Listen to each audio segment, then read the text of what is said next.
What's up YouTube? Al Williamson here. I'm gonna go fix a ball assembly of underneath the sink. I'm using these PVC balls instead of the metal balls because I have some corrosive water and it's corroding the tip of this off, so I'm not able to lift the plunger up. Just a really good tip, no pun intended. Use the PVC balls. Let me go show you. Okay, I'm going to take this stopper, I'm going to turn it this way, and I'm going to drop it in.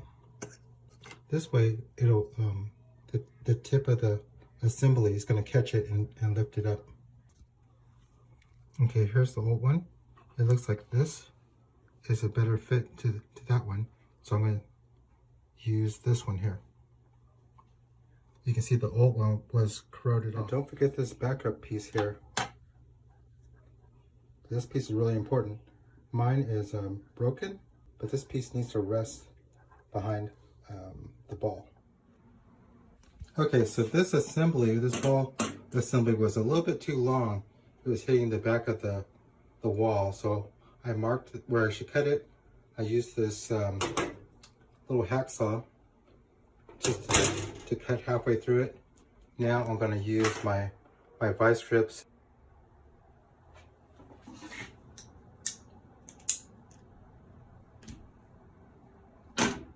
There we go. Okay, so what we need is really important that you always have this washer to keep this from leaking.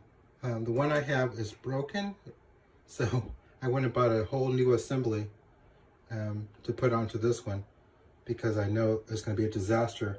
I'm never going to be able to stop that leak unless I have that little washer. Okay, now I set it up to look like this. This little piece will cause you hours of problems. Okay, I'm back home now. I finished up over there.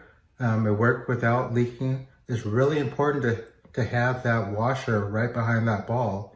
And it's also important to have a PVC ball on that ball assembly so that you don't have to worry about your assembly rusting out. Okay. Be sure to subscribe if you want more tips.